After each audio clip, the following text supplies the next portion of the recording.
l'impression que vous prenez la parole parce qu'on a volé les bijoux au musée du Louvre et pour vous, c'est trop. Mon cher Tony, je suis un peu excédé. On n'a plus de gouvernement. Les agences de notation viennent encore de baisser la note de la France. Il y a des manifestations de partout. Il y a plus de service, il n'y a plus rien. On se demande ce qui reste de la France. Et là, la cerise sur le gâteau, eh bien, on apprend qu'on a volé des 9 bijoux de la couronne qui proviennent du musée du Louvre. Oui, ça fait quand même beaucoup pour un seul pays. Comment, aujourd'hui, en 2025, le plus grand musée du monde, qui attire des dizaines de milliers de visiteurs, des centaines de milliers de visiteurs par semaine, des millions par an, peuvent avoir une sécurité, une protection aussi ridicule. Parce que ce que j'ai cru comprendre, c'est que ces quatre bonhommes qui sont montés par une échelle de quasiment Kiloutou, qui ont simplement cassé la fenêtre et qui sont rentrés comme des... Non mais c'est allô, quoi. Non mais allô, quoi, comme dirait Nabila, n'est-ce pas? Ou Jean-Marie, faut arrêter là, c'est bon. Parce que si j'avais su, il y a eu longtemps que je serais allé au Louvre, je me serais servi, ça m'aurait évité d'avoir des dépenses à la banque. Quand vous voyez l'état de la France actuelle, vous qui êtes un amoureux de la France, hein, on le sait, ça vous fait quoi? Bah, mon cher Tony, moi je suis très triste, je suis même déprimé.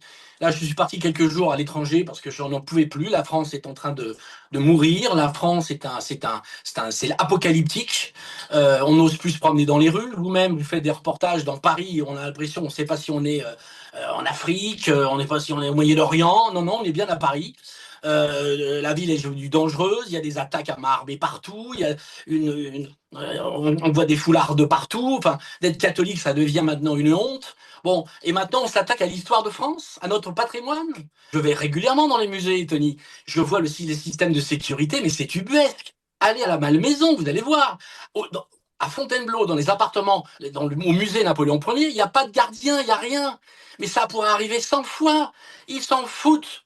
Madame Rachida Dati préfère décorer Tom Cruise ou les gens de la scientologie ou d'aller dans des défilés de mode que de faire un vrai job. Le ministre de la Culture, c'est un vrai métier. Le problème, ça fait au moins 10-15 ans qu'on fout des gens qui n'en ont rien à foutre, qui n'ont rien à care de la culture. Hein. Donc, effectivement, s'il y avait un nouveau gouvernement, je serais très volontiers ministre de la Culture, je porte candidature. Parce que quand je vois ce qui se passe, c'est facile de dire oh mon Dieu, mais c'est des objets inestimables. Mais vous êtes là pourquoi? Vous n'êtes pas là pour décorer Tom Cruise ou pour faire des inaugurations. C'est un vrai métier. Le Louvre aurait dû être renforcé par sa sécurité depuis au moins 10 ou 15 ans, ainsi que Fontainebleau, Malmaison, Versailles.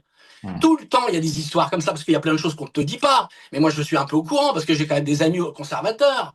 C'est dingue ce qui se passe dans ce pays, c'est dingue. Oui, ben c'est bien, c'est voulu, ils en ont rien à foutre de la culture.